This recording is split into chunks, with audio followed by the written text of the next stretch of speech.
Kita jumpa lagi dalam kesempatan indah dengan belajar tentang persembahan terbaik. Apakah persembahan terbaik itu emas, mobil, atau uang yang banyak? Bagaimana kalau Abraham gak punya semua itu? Mari kita dengar berdasarkan wahyu khusus Alkitab.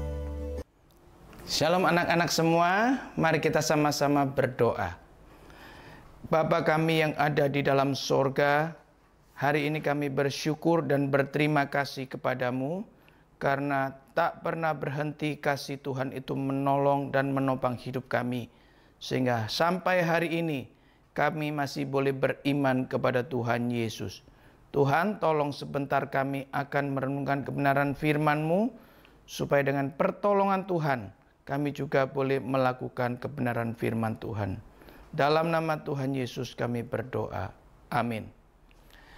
Anak-anak sekalian, waktu Yakub meninggalkan Beersheba dan menuju ke Haran, Yakub tidak membawa onta, Yakub tidak membawa keledai, Yakub tidak ditemani oleh pembantu-pembantu atau budak-budaknya, tetapi Yakub pergi seorang diri.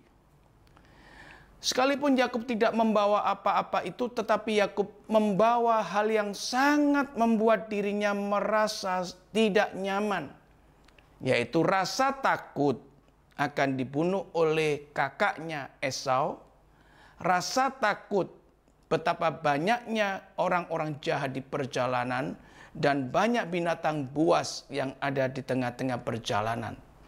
Juga ada rasa sedih karena Yakub harus meninggalkan ayah dan ibunya serta kakaknya dan rumahnya.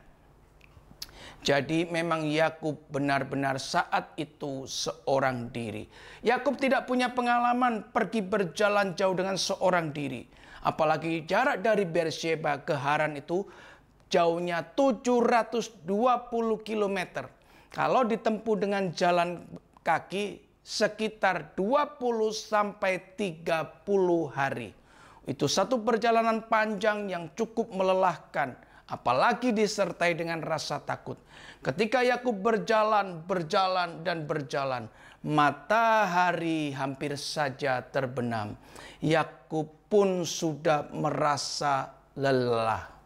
Ketika dilihatnya ada sebongkah batu, Yakub segera mengambilnya. Dan batu itu dipakai untuk menjadi alas kepala waktu dia tidur.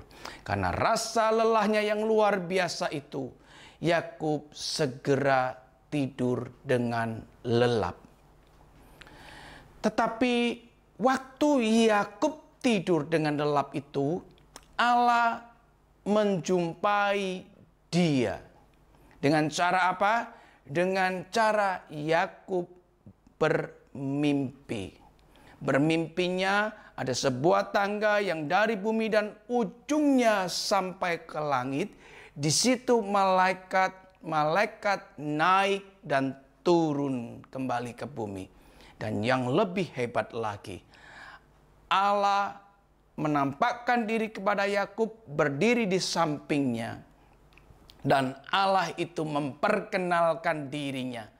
Kenapa? Karena memang sebelumnya Yakub belum pernah kenal secara pribadi dengan Allah. Maka Allah memperkenalkan dirinya dengan menyebut, "Akulah Tuhan, Allah Abraham, Allah Ishak.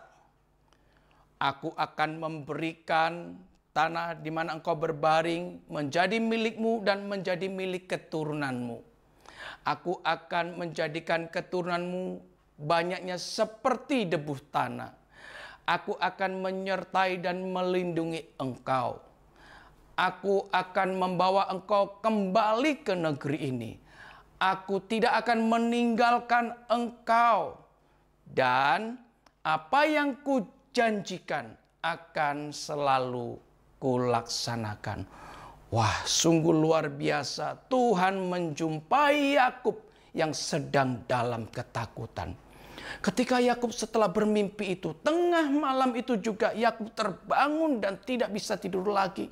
Dan Yakub mengatakan, "Tuhan ada di tempat ini." Ini satu pengakuan Yakub yang luar biasa. Karena sebelumnya Yakub tidak pernah punya pengalaman berjumpa dengan Tuhan. Dan saat itu Yakub bisa tahu bahwa Allah Abraham, Allah Ishak adalah Allah yang bukan saja ada di satu tempat dan tidak bisa ada di tempat lain. Hari itu Yakub boleh tahu bahwa Allah ada di tempat itu, tetapi Yakub tidak mengetahui. Setelah bermimpilah Yakub menjadi tahu. Yang kedua, Yakub mengatakan alangkah dahsyatnya tempat ini. Tidak lain adalah rumah dari Allah, pintu gerbang sorga. Sungguh hal yang luar biasa bahwa Yakub mengalami satu perjumpaan yang indah dengan Tuhan. Dan pada pagi harinya Yakub segera mengambil batu tersebut, didirikan sebagai satu menara dan diminyaki oleh Tuhan. Bukan menara yang tinggi, maksudnya satu tugu kecil. Dan Tuhan senang dengan apa yang dikerjakan oleh Yakub. Yakub menamakan tempat itu Betel, artinya rumah daripada Tuhan. Bukan berarti batu itu menjadi rumah Tuhan, bukan.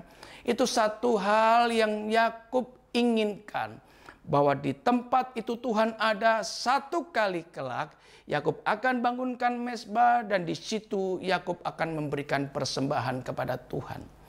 Anak-anak sekalian, kita lihat ketika Yakub mengalami takut, Tuhan menemui Yakub, memberikan kekuatan, memberikan penghiburan, memberikan janjinya akan menyertai Yakub dan melindungi Yakub dan tidak akan meninggalkan Yakub sampai selama-lamanya. Bahkan apa yang dijanjikan akan selalu diberikan oleh Tuhan kepada Yakub dan keturunannya. Dan Yakub saat itu berkata juga kepada Tuhan, jikalau Tuhan menyertai aku dan melindungi aku, memberi aku roti dan akan aku makan, memberi pakaian untuk aku pakai, dan melindungi aku sepanjang jalan hingga sampai aku kembali ke negeriku, maka Allah itu menjadi Allahku. Maksudnya, karena memang Yakub belum tahu apakah benar-benar Allah itu menyertai dia, ataukah Allah hanya sekedar berkata. Maka Yakub mengatakan, jikalau Tuhan menyertai aku sampai aku kembali, maka aku tahu disitulah Allah benar-benar menjadi Allahku.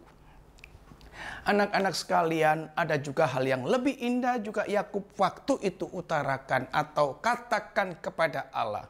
Yaitu jikalau Tuhan sudah menjadi Allahku, maka apa saja yang Allah berikan padaku akan aku berikan 1/10-nya. Maksudnya kalau Allah memberi aku 10, akan aku berikan 1. Kalau Allah memberikan aku 100, akan aku berikan 10. Itu maksudnya 1/10.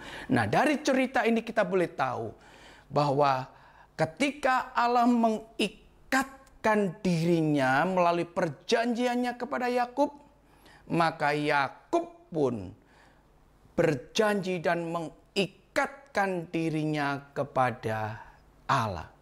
Anak-anak sekalian, kita tidak perlu seperti Yakub yang mengatakan, kalau Tuhan menyertai aku, kalau Tuhan melindungi aku, maka Allah menjadi Allahku. Tidak perlu lagi. Kenapa? Karena Tuhan sudah pernah berjanji kepada Yakub ditepati dan digenapkan melalui Yesus Kristus. Karena Yesus Kristus akan menyertai senantiasa anak-anak Tuhan.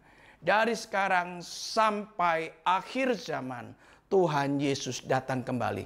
Sungguh senang bukan? Jadi kalian tidak perlu lagi rasa takut dan khawatir, karena Tuhan menyertai kalian. Dan janjinya selalu pasti ditepati buat anak-anak Tuhan. Amin. Mari kita berdoa. Bapa dalam surga, kami berterima kasih ketika kami mungkin mengalami ketakutan, kesusahan, kesedihan. Kami hari ini boleh diingatkan bahwa Tuhan senantiasa menyertai kami, melindungi kami. Dan Tuhan senantiasa menepati janjinya. Tuhan, ajarkanlah saya juga untuk berani mengikatkan diri kami kepada Tuhan. Juga berjanji kepada Tuhan. Tuhan Yesus selalu menjadi Allah bagi kami.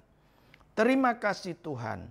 Dalam nama Tuhan Yesus kami sudah berdoa. Amin. Sampai jumpa di esok hari. Sahabat BDKA, ternyata kondisi kita saat ini jauh lebih menyenangkan dibandingkan zaman Yakub dulu loh. Karena kita bisa mengalami perjumpaan dengan Tuhan setiap saat melalui firman-Nya itu, atau Kristus yang merupakan gerbang surga bagi kita. Jadi, Kristus itu adalah jalan sampai kepada Allah. Asik bukan? Jangan sampai ketinggalan untuk baca dari Kejadian pasal 29 ayat 1 sampai 20. Dah.